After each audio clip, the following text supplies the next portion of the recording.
Hey guys, welcome back my YouTube channel. आपको पता है कि अभी एनटीपीसी ग्रेजुएट लेवल का रिज़ल्ट कल के डेट में पब्लिश कर दिया गया है और उसका कट ऑफ सारे बोर्ड का आ गया, 21 बोर्ड का आ गया है। आज मुजफ्फरपुर और भुवनेश्वर का रिज़ल्ट बचा हुआ था, जिसको भी आज पब्लिश कर दिया गया है। और कट ऑफ जो है वो बहुत ज़्यादा चौंकाने वाली है, क्योंकि 8000 वैकेंसी थी। हालांकि कट ऑफ पिछले साल से ज़्यादा जाना था, ये बात तो सही था, पहले से ही लग रहा था क्योंकि वैकेंसीज़ कम थी।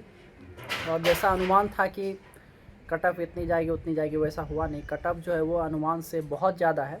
जिन्होंने भी एग्ज़ाम दिया है या फिर जिन्होंने भी 65-70 मार्क्स ला के वेट कर रहे थे कि CBT 1 का रिज़ल्ट तो निश्चित रूप से होगा, वैसे बहुत सारे छात्र ऐसे हैं जिनका रिज़ल्ट नहीं हुआ है और बहुत सारे छात्र ऐसे भी हैं जिनका रिज़ल्ट हुआ है। तो ये एक अनएक्सपेक्टेड कट ऑफ है, जिसको आप मान सकते हैं, मान क्या सकते हैं, बोल सकते हैं बहुत ज़्यादा कट ऑफ है। इतना किसी ने नहीं सोचा था, जबकि सारे पोस्ट पे यूनिक कैंडिडेट का सिलेक्शन हुआ है और सारे पोस्ट वाइज कट ऑफ दिया गया है। ऐसा नहीं कि जितना वैकेंसीज़ है उतना ही रिज़ल्ट करके दे दिया गया। अलग अलग पोस्ट पे 15-15 गुना रिज़ल्ट दिया गया है, सारे यूनिक कैंडिडेट हैं, फिर भी इतना ज़्यादा कट ऑफ वो अनएक्सपेक्टेड है।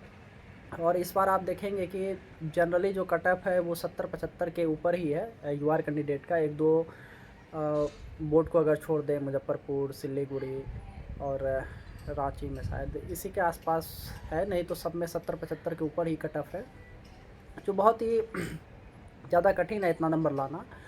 और इससे आप अनुमान लगा सकते हैं कि अंडर ग्रेजुएट लेवल में इससे भी ज़्यादा कट ऑफ जा सकती है, क्योंकि उसमें तो और भी वैकेंसीज़ कम है और ग्रेजुएट की अपेक्षा थोड़ा क्वेश्चन का लेवल भी उसमें डाउन है। हालांकि जीके हमको ग्रेजुएट लेवल से ज़्यादा हाई लगा, उसमें हो सकता है कि मुझे लगा हो, लेकिन ग्रेजुएट लेवल में इससे भी ज़्यादा कट ऑफ जाने की पूरी चांस अब तो बन रही है।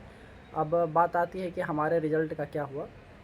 तो देखिए, मैंने भी एग्ज़ाम दिया था ग्रेजुएट लेवल का। हालांकि मैंने आप लोगों के साथ मैं मार्क्स साझा नहीं किया था, और जब आंसर किए आए थे तो क्योंकि मेरा उतना मार्क्स था नहीं और मुझे लगा नहीं कि मेरा सिलेक्शन हो पाएगा।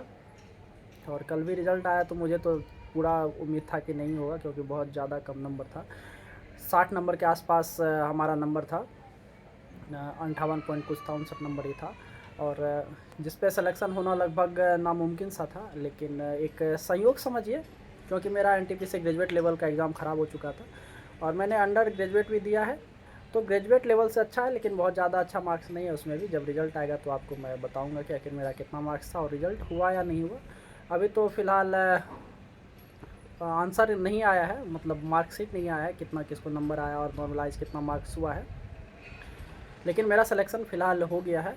और ये जो कट ऑफ है आप अनुमान लगा सकते हैं कि किस बोर्ड का हो सकता है।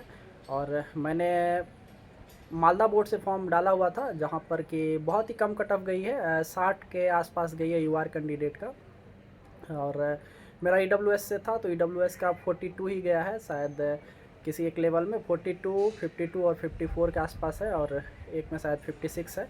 तो बहुत ही ज़्यादा कम कट ऑफ है अन्य बोर्ड की अपेक्षा, आप बोल सकते हैं। यूआर का तो ठीक ठाक है, 60 है तो ठीक है, लेकिन और जो है ओबीसी, एससी, एसटी, इन लोगों का 55 के अंदर ये सब का कट ऑफ, जो आप किस्मत से बोल सकते हैं कि हमारा रिजल्ट हो चुका है। अब रेलवे में सिर्फ मेहनत के साथ आपको किस्मत का भी ज़रूरी है, ऐसा अब प्रतीत हो रहा है। जैसा कि 2019 के भी एग्ज़ाम में हुआ था, ग्रुप डी में भी हुआ, एनटीपीसी में भी हुआ, और 2025 के भी एग्ज़ाम में ऐसा ही देखने को मिल रहा है। हालांकि इस बार आप देखेंगे कि ज़्यादा बोर्ड में बहुत ज़्यादा का डिफरेंस नहीं है। अगर आप मुजफ्फरपुर, सिलीगुड़ी को अगर आप माइनस करके चलते हैं तो लगभग सारे बोर्ड में यूआर का जो रिज़ल्ट है वो 70 के बाद ही बना है, जो कि एक आप हाई कट ऑफ जोन बोल सकते हैं। अगर 2-4 जोन में 70 के ऊपर जाता तो मान सकते थे कि ये डेंजर जोन वाला था ही, ज़्यादा फॉर्म फिलअप हो गया, इस वजह से इतना कट ऑफ चला गया। लेकिन इस बार तो हद ही कर दी है कट ऑफ ने, मतलब सारे जोन का लगभग का 21 में से 17-18 जोन का जो है 70, 75, 80, 82, 83 तक प्री का कट ऑफ जा रहा है। तो ये बहुत ही हाई कट ऑफ है और इस हिसाब से आपको प्रैक्टिस करना पड़ेगा। और जिनका भी कम नंबर पर अगर सिलेक्शन हो गया है किसी कारणवश कट ऑफ कम जाने की वजह से, या फिर आपने बहुत ज़्यादा अच्छा बोर्ड चूज़ कर लिया आपकी किस्मत के भरोसे, तो उनको बहुत ज़्यादा खुश नहीं होना है, क्योंकि जिनका ज़्यादा नंबर है वो पहले से ही प्रैक्टिस कर रहे हैं CBT 2 का, और जिनका कम नंबर है वो अभी स्टार्ट करेंगे, उनके पास मात्र 20 दिन का समय बचा है।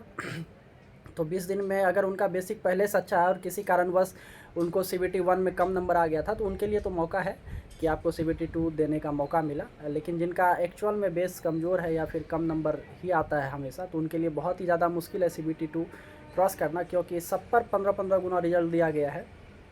तो इस हिसाब से CBT 2 का भी कट ऑफ बहुत ज़्यादा कम नहीं जाने वाला है और अच्छे बच्चे भी वहाँ आपको मिलेंगे, क्योंकि इतना ज़्यादा हाई कट ऑफ पे मतलब बहुत ही अच्छे बच्चे का सिलेक्शन हुआ है, चाहे जिस भी कैटेगरी में हो, OBC SC ST UR कोई भी कैटेगरी हो।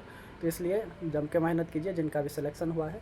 और अभी रिज़ल्ट आंसर की आने के बाद, माफ़ कीजिएगा, मार्कशीट आने के बाद आप लोगों को मैं दिखाऊंगा कि आखिर मेरे कितने मार्क्स थे और नॉर्मलाइज होकर मेरे कितने मार्क्स मिले। मिलते हैं नेक्स्ट वीडियो में, तब तक के लिए धन्यवाद।